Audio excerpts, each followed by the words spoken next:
I was born 3 years after the war, so I have no recollections of it.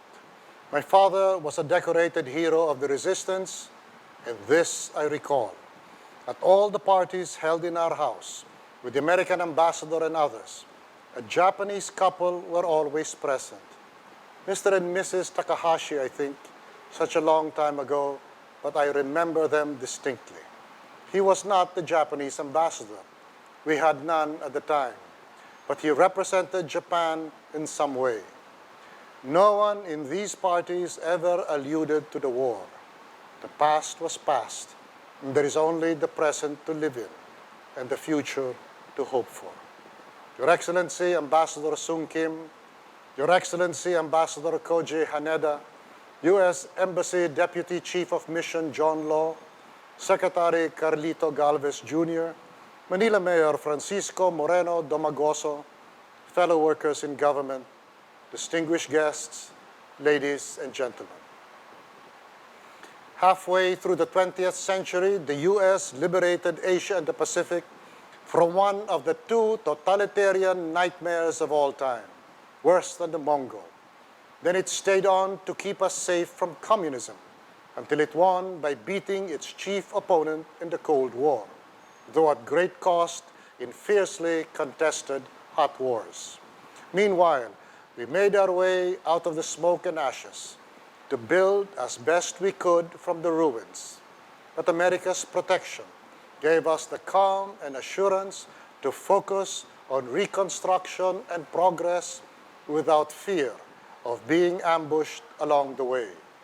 Thank you, America.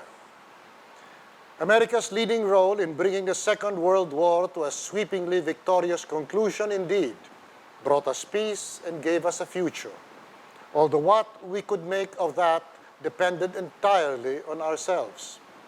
We didn't do too badly, I think. But America gave us and the rest of the world even more. She gave us all a new international order that would make, if not all conflicts unlikely, then at least it avoided by a mile another world war. And it wasn't an easy and simple matter of victorious dictation. It was a close-run thing all the way until the very end.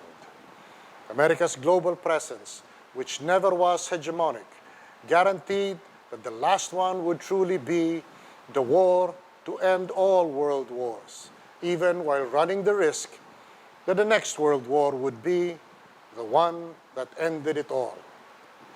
This still holds true today, despite the carnage and tragedy-haunted places. In that global peace, free from foreign aggression and tyranny, for the most part, we and most of the world made good use of the future. That future of peace and freedom is our present, and we guard it fiercely and without compromise, so that we, and those who come after us, shall ever live with the fullest reality and the most certain promise of peace and harmony without end. As we commemorate the end of the Second World War, a war that claimed over 60 million lives, twice as many civilian casualties as those who fought in defense or aggression, where bombs laid waste to cities, where war crimes as atrocious as the Holocaust and the rape of Manila were committed. We also celebrate the idealism that led to the creation of the United Nations. The United States was generous to invite us to be a charter member, even before we attained independence.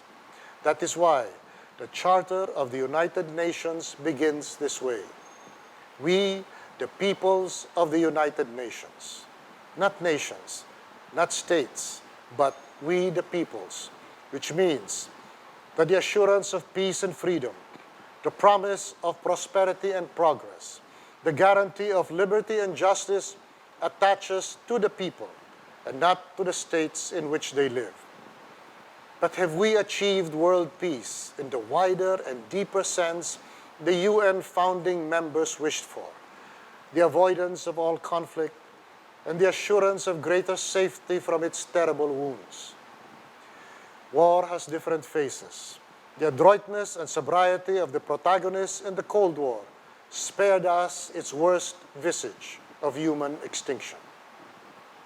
But the other phases of war prevailed in its place, and they make us feel as if what we thought the worst had only given us something more horrendous, the assurance of human suffering through the terrible wars of mayhem and terror that completely fill with hurt and horror the tragic, grief-laden lives of its millions of innocent victims.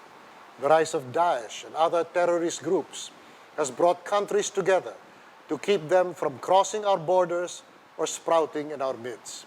Again, the U.S. has led the way at enormous cost in treasure and, more preciously, in the blood of its youth. The U.S. Patriot Act remains the only realistic template for democracies to combat terror without doing violence to democratic principles.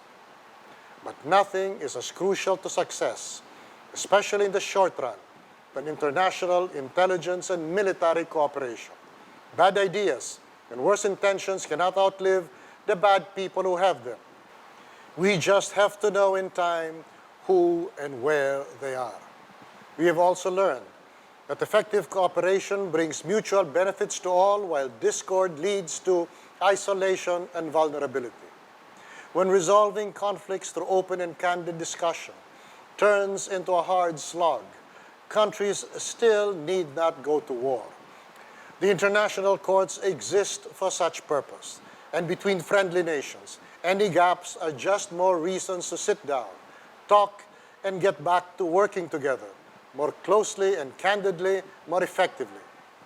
But of course, in the end, if all that comes to nothing, if more talk just buys more time for the determined aggressor, then there is the ultima ratio regis, the last expression of sovereignty engraved on cannons.